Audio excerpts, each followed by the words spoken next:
Looks like the students of NRC are back at it again, causing all sorts of Florida flavored chaos across campus. But this time, some of you lovely viewers were able to catch them in the act and subsequently submitted your reports to the Investigative Bureau for review. Our team of hard boiled detectives combed over these entries to verify their authenticity, and some have been deemed credible. So today, a few of your wacky twisted headlines have been sprinkled into this video for us to discover who done it together. But before we begin, I would like to take a moment to thank all junior detectives for their input, regardless of whether their stories are being featured here. Your creativity is inspiring. Some of the stories that are being featured today have been tweaked a little bit to fit the flow of the previous Florida Man videos. However, the core of all featured stories, as well as their culprits and suspects, remain the same as submitted. Speaking of submissions, if you would like to try your hand at reporting one of these incidents for the chance to be featured in a future video just like this one, use the form linked in the description below. And finally, while these scenarios are inspired by canon, they are all fabricated, so spoilers for EN server story content will be light if they exist at all. Now then, let's dive into our very first headline and see what our first junior detective, Peep, reported. NRC student caught stealing expensive book from Diasomnia. One day, a student who was not from Diasomnia saw a book in Malleus's room. The student thought they could make a quick buck from selling it, so they took it from his bedside table and snuck away from the scene. Unfortunately, a very loud Sebek caught the student in the act and immediately reported them to the house warden, resulting in detention and a lifetime of scares for the thief. Our suspects in this case are Ruggy, who was a bit strapped for cash, Leona, who may or may not have been planning some psychological warfare, and Grim, who was spotted earlier that day eating snacks in the Diasomnia lounge. Who done it?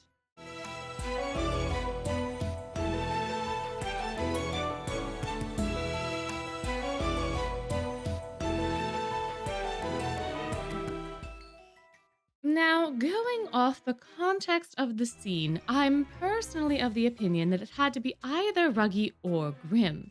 There's no way Leona would be caught dead in Diasomnia, let alone in Malleus's room. So even if he was planning some psychic damage, it wouldn't be from stealing a book. Between Grim and Ruggy, though, I don't really know who to pick. Grim would have the gall to actually steal the book, but only Ruggy would have actually understood its value. So I guess we're going to have to rely on our junior detective to solve this case. According to their report, Ruggy was the culprit, as Ruggy thought that the book must be very valuable considering it was a book from the Briar Valley. And thus, the hustler hyena decided to steal it to pay off his debt to Leona. However, as mentioned before, Sebek caught him and reported him to a very angry Malleus, which resulted in detention and a lifetime of scares for the poor hyena. Rest in peace, Ruggy, and thank you oh so much, Peep, for your report. On to our next headline. NRC student caught trying to smuggle seafood out of Mostro Lounge by carrying it under their vest. One evening, a fight broke out in the Mostro Lounge kitchen as staff battled hungry patrons back from disrupting the food service. One disgruntled patron allegedly stormed into the kitchen amidst the fray, packaged up some seafood that they did not pay for, stuffed it into their uniform vest, and escaped the kitchen relatively unscathed. The thief nearly got away with their haul too if it hadn't been for Jade and Floyd, who had returned to the lounge at the precise moment our suspect was leaving. The suspect claimed to have left the money for the food on the bar counter, however the eels didn't see it and insisted on giving our suspect a little squeeze. Our suspects in this case are Ace, who had been hovering near the kitchen that evening, Grim, who had actively been trying to get into the kitchen that evening, and Sebek, who was shouting at Grim to stop delaying the dinner service. Who done it?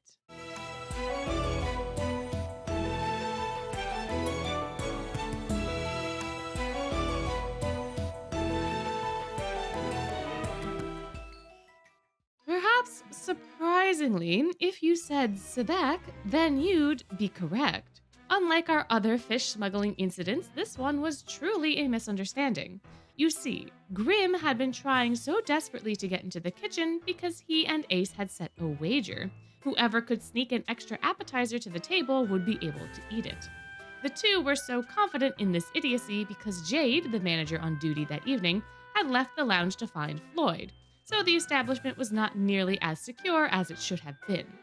Sebek, a very hungry croc, was very annoyed that his food was taking so long, since the majority of the kitchen staff were so focused on keeping the other two kiddos out of said kitchen. Deciding enough was enough, Sebek walked to the bar, deposited his thaw marks, then went straight to the kitchen, grabbed one of the prepared meals that matched his order, and put it into a takeout container. He then put that container under his vest to avoid it being damaged as he braved the culinary battlefield to leave. Unfortunately, Jade and Floyd returned just as Sebek was leaving, and the clutching of the container drew their suspicion.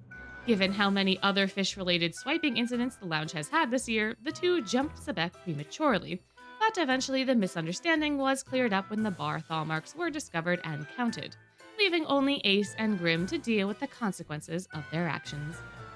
On to our next headline, submitted by Panic-at-the-discoteque. NRC staff reports doppelganger infestation on campus. Students all over campus have been spotting mirror images of themselves appearing in the corner of their eyes, but when they go to get a closer look, the doppelgangers vanish without a trace. One day, though, the culprit slipped up and was captured by the prefect of Ramshackle Dorm on their ghost camera.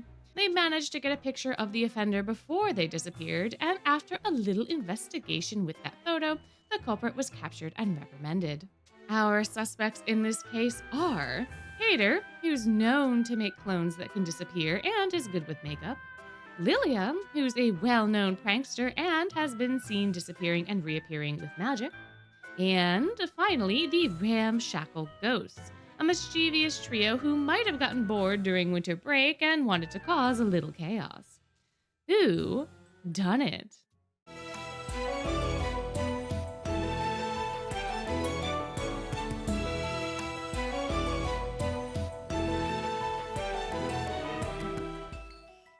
Well, my very first instinct is to go with Cater here because we have other incidents of him impersonating other people, specifically during the spell drive fiasco of Book 2.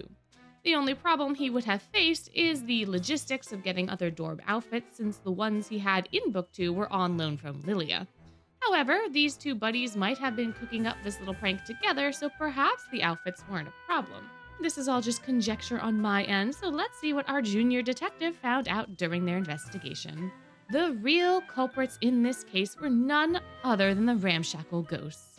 When apprehended, the ghost explained that the prefect had gone missing from Ramshackle over winter break, and they had been left without their usual pranking target. So, they decided to put their talents to good use and used some old fabric from the storage room to make extra dorm uniforms for the prefect. But along the way, they realized the immense potential of the garments. Making different arm ribbons, they used their ghostly powers to briefly disguise themselves as passing students, getting a good laugh each time. The students froze in fear at seeing a mirror image of themselves. They were only caught because of the powers of the ghost camera, which quickly revealed their scheme. However, since no one was injured from the pranks, they were let off with a warning and faced no other repercussions.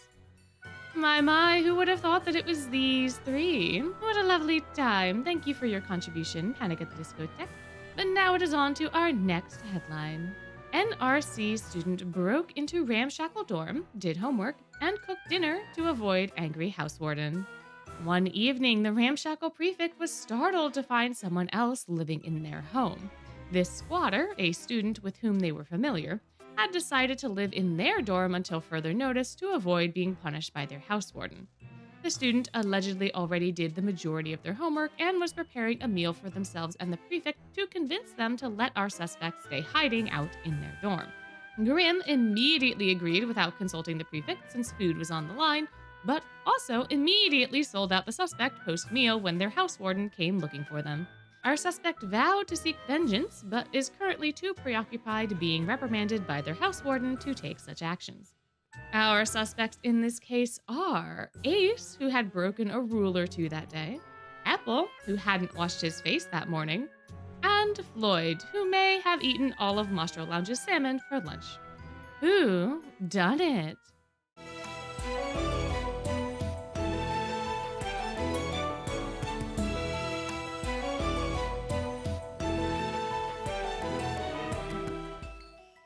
Now, given the circumstances, this could have been any of our suspects, but fortunately for Ace, he was the only one around when he broke one of the rules, and Apple had rectified his mistake that afternoon to avoid being punished harshly later.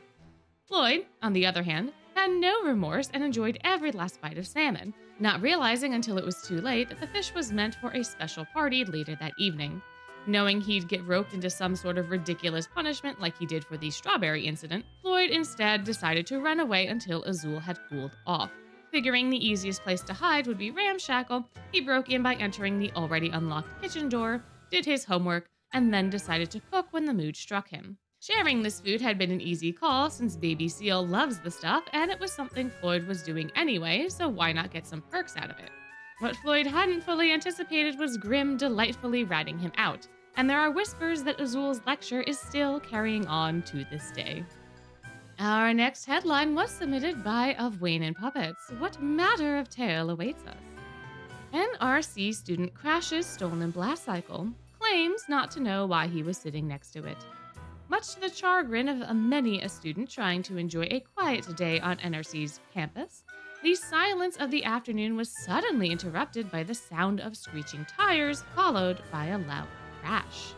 When nearby students ran over to investigate, it was found that a blast cycle had skidded and crashed down Main Street. What was shocking to the witnesses, especially to those of a particular dorm, was that this specific blast cycle was one that their house warden had reported stolen about a month prior. Teachers, who soon arrived to investigate, did not need to look far for the culprit, as the magical vehicle's rider was found sitting next to the crashed blast cycle looking rather dazed. When questioned, the students simply looked over at the crashed vehicle, then back at the interrogating instructors, before replying they had no idea how the blast cycle got there nor why they were sitting next to it. At the students' blatant denial of accountability, they were swiftly handed 2 weeks' worth of detention for their dangerous stunt, though onlookers have reported that the students seemed more saddened than anything else. The culprit themselves allegedly admitted that what the teachers doled out would be nothing in comparison to what was likely waiting for them at their dorm once their house warden caught wind of the situation.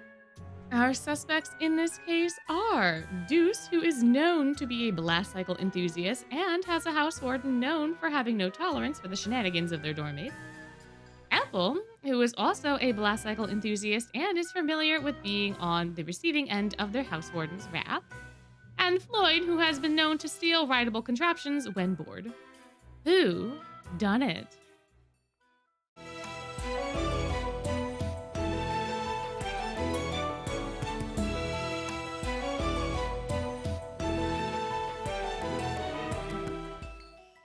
This was a tough puzzle for sure, as any one of these three could reasonably commit this misdeed. Deuce did borrow a blast cycle in Book 5 from Ignihide, so he may have done it again and crashed it. Apple was there for the original ride, so he may have gone back for seconds. And Floyd already stole a lawnmower, so a blast cycle would be par for the course. Let's see what our field correspondent figured out during their investigation. The blast cycle in question, property of Ignihide, was one Apple was familiar with, as he had ridden it as both driver and passenger on multiple occasions. The apple farmer had gotten so used to the vehicle, in fact, that he decided to take it for a spin last month and kept it overnight, assuming it would be okay with Edia, since Apple had always taken good care of it up until this point. However, before Apple could take up the handles once more and allow the wind to whip around him, Vil pulled him away for remedial etiquette lessons, and his possession of the vehicle was forgotten as other responsibilities, like his homework, began to take up his time. In Apple's excitement, he forgot to tell Edia he wanted to borrow the blast cycle, and Edia, understandably, reported it as stolen. When Apple finally remembered he left the blast cycle under a tarp by the front gate of Pomfiore, he practically burst out of the dorm to take the bike for at least one ride before hurrying it back to Ignihide with profuse apologies for the accidental theft. It just so happens that this time Apple truly had put too much pedal to the metal, and, in his dismay at seeing such a beautiful ride smoking next to the statues of the Seven post-crash, was too distracted to properly answer the teachers that had been questioning him, which is why his answer had been almost dismissive, earning him severe disciplinary action. Oh, Apple, you done goofed real good, but our reporter did very well. Thank you, OfWayneAndPuppets, for your contribution. Now, on to our next headline. NRC student breaks into botanical garden after being denied access to their specimens after sundown. One evening, the groundskeeper on duty was alarmed to see a student shifting around the botanical garden long after it's closed for the day. The student had somehow bypassed the protective wards and made their way into the garden to check up on their specimens, ones that were currently in quarantine due to their dangerous nature. The groundskeeper quickly alerted Professor Curell and the head mage to the situation, and both arrived on the scene shortly after to contain the specimens and discipline the student. The suspect allegedly did not know the reason for the quarantine, so they snuck in after hours to confirm its necessity, and they were apparently delighted that their darlings had been growing so strong. The faculty were not delighted in the slightest, and the student was reprimanded appropriately. Our suspects in this case are Rook, who had been growing plants for a science club experiment, Apple, who had been crossbreeding some flowers to help with pest repellent, and Jade, who had been growing some especially fun fungi from his last mountain outing. Who done it?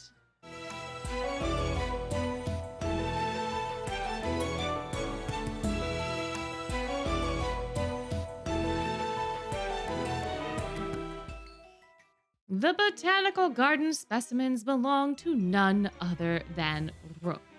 Now, Rook hadn't anticipated his crossbreeding of a Venus flytrap and butterwort to turn into a man-eating plant. After all, he wasn't sure the crossbreed would even take to begin with. However, when he was told his little science club experiment was in quarantine and that he wasn't allowed to know why, the hunter feared that his precious plant had contracted some sort of disease. Given that security was tight during the day, Rook opted to check in on his plant during the evening, slipping past the wards and somehow making his way into the quarantine area. His giant fly trap caught his gaze and his affection, and the poet was so besought with amazement he hadn't realized the plant was trying to eat him. As he danced around it, the plant grew increasingly annoyed at its failed attempts to secure dinner, becoming even more irate as Rook complimented it with a stanza after stanza.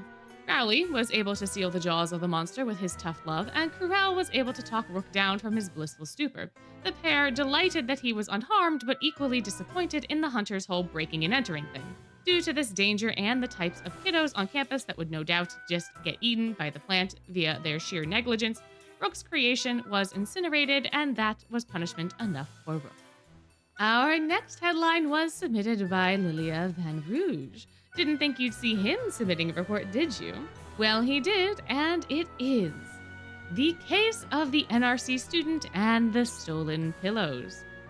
For the past few days at NRC, students have been reporting missing pillows from their dorm rooms. After some time, the supposed pillow thief even managed to snag one of the house warden's pillows, house warden Leona Kingscholar. After the loss of a really high-quality pillow, Leona, along with some of the teachers, decided to look into the matter. During their investigation, they found a large collection of pillows hidden in the shed of the botanical garden. Alongside the pillows, the staff and Mr. King's collar found the student responsible and apprehended them to discuss this pillow thievery and possible consequences. Our suspects in this case are Azul, who had recently been selling Mostro Lounge-themed pillows with matching bed sets, Ruggy, who had been covered in feathers after supposedly scuffling with some birds who tried to swipe some of his lunch near the botanical garden, and Grim, who was seen near the botanical garden supposedly getting a plant for one of Curell's potions. Who done it?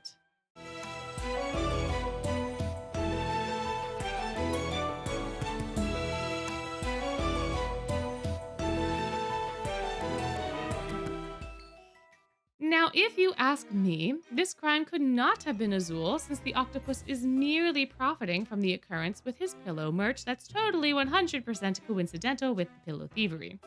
Between Ruggy and Grim, then, it's a toss-up to me, honestly. Ruggy could be stealing the pillows, but I feel like he'd be wanting to sell them, and Grim could be hoarding them, but why from everyone across campus? I suppose we'll have to rely on our junior detective's coverage to discover the culprit. Well, according to our source, Grim, after his involvement with Azul in Book 3, decided to try and study more to improve his grades on his own. Unfortunately, this led to him studying late into the night without any kind of rest, and getting good sleep became a trial of its own for our dear Grim. However, he noticed other students who got really good grades didn't seem to suffer from insomnia, so he decided that maybe they had really good pillows that helped them sleep well after a late night of studying. Much to Yu's confusion, Grim returned every day to Ramshackle to try to use these stolen pillows to get some shut-eye. Obviously, they did not work. He even snagged Leona's pillow, thinking that the house warden was always napping because he must have had a really good pillow, being a prince and all. However, that thought was incorrect because Leona was just skilled at sleeping. Grim didn't really know what to do with the pillows each time he took one, and it failed, so he just started storing them in the shed until he could come up with a plan for how to return them. After getting caught, Yu and Grim hand-washed each pillow before returning them back to their previous owners, including a less-than-pleased Leona. However, with all pillows returned in wonderful condition, Grim was finally let off the hook. Also, Azul would like to add that if anyone needs a new pillow to reach out to him or the Tweels at the lounge, and you can even receive some points on your point card for your purchase. Thank you, Lilia, for your delightful coverage. With this story concluded, it is time for our next headline. NRC student found hiding from house warden in dorm couch. During a particularly ill-advised prank streak, our suspect had the bright idea of pranking their house warden since they were temporarily living in a different dorm. One of their accomplices urged them to instead prank a different dorm's house warden, Vil Schoenheit, because that sort of thing would have had more merit for reasons our investigative team still cannot comprehend, given that at this time they were all living under the same roof. When this action inevitably invoked the ire of Schoenheit, a chase ensued, and our suspect was able to break away for just long enough to hide themselves in one of the dorm's couches. They were eventually found by another student who was not involved in the pranking and subsequently brought to Vil to pay for their crimes. We were unable to uncover the precise punishment during our investigation, but the suspect has not dared to engage in any pranks after this incident. Our suspects in this case are Ace, who was really hoping to prank Riddle, Apple, who was really hoping to prank Vil, and Deuce, who was really hoping the prank wouldn't get out of hand. Who done it?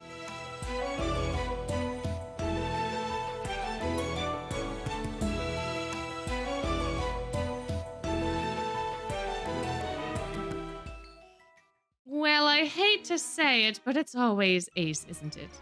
Perhaps not always, but in this case it was. However, he was egged on by Apple, so if you said Apple, you'd be partially correct. For some reason, during their SDC camping, the two thought they could get back at Vil for all the harsh practices by swapping out his face cream with whipped cream. This action was innocently intended, but even with the sugar touching Vil's face for a fraction of a second, it was still enough to get into his pores and cause a minute pimple to pop up the next day. Vil, not being dumb, knew Apple wouldn't have dared to do this himself, said Deuce was too nice, Grim too stupid, and none of the other members besides Ace would even think to try. So Ace's head ended up on a brand new chopping block. But it is hard to run downstairs in heels, so Ace was able to break away for a moment, during which he dove into Ramshackle's couch. In an impressive show of solidarity, none of the other freshmen gave him up. In fact, they snuck him snacks and drinks over the course of the day as they waited for Vil's ire to fade. It didn't, though, and Rook was brought in as a reinforcement. The hunter, having witnessed the display of solidarity throughout the day, immediately knew where poor Ace was hiding, and the Hartstable student was reprimanded by Vil and Riddle both. Our next headline was submitted by Nezwithagun, and their fantastical story is NRC student fights house warden Rosehart with a paint can and plastic flamingo. Last week, student A was sentenced to 3 days of community service painting rose bushes in Hartstable for fighting with other students. On their 3rd day of painting roses, student A decided to scale the outside walls of Hartstable dorm and break into house warden Rosehart's room while Rosehart was in there. Naturally, a fight between the two of them began, with student A clutching the paint can in their left hand and a broken plastic flamingo in their right. 1 hour later, student A was restrained and brought back outside to finish painting the roses. When questioned later about why he attacked Riddle, student A reasoned that it was simply because he was bored. Our suspects in this case are Ace, who may have broken one too many rules for Riddle to tolerate, Hartzell Student 34, who may have let the hedgehogs out of their cage again, and Floyd, who may have been driving the head mage crazy, resulting in him receiving this punishment. Who done it?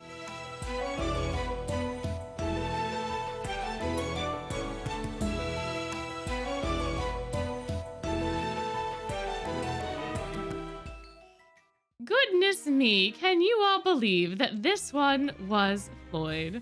I wouldn't have believed it either if I hadn't also seen this tale with my very own eyes. Why did the head mage decide to give Floyd this specific punishment is anyone's guess.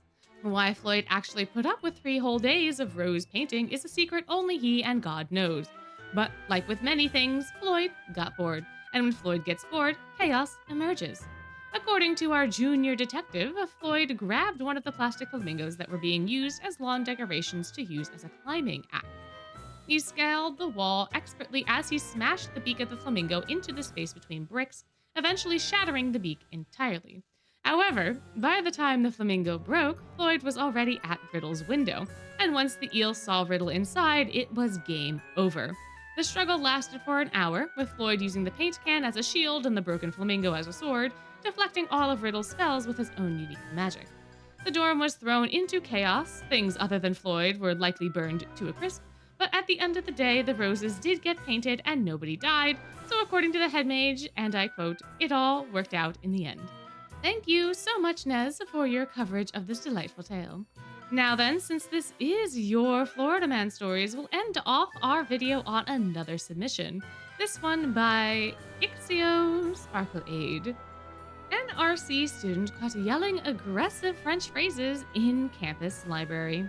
This NRC student decided one day that they had ultimately had enough of everyone after a friendly conversation in the library. Another student had shot a gust of wind at them in the middle of their study session, which resulted in a fight breaking out that not only involved spells, but also some rather aggressive swears in another language. Unfortunately for them, Cruel was checking out a few books for his next alchemy class nearby, so the students were soon caught and reprimanded for their yelling. After a third party translated our suspects' French insults, they were given an extra long detention sentence for their foul language. Our suspects in this case are Rook, who is known to speak French, Apple, who is known to hang around Rook, and Floyd, who was also in the library during this incident and who may or may not have found it hilarious. Who done it?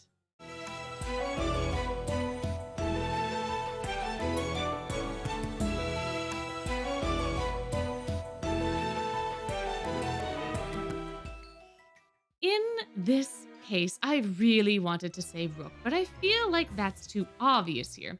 Plus, Rook would likely flower the offender in a much more poetic language than outright curse over a little wind magic.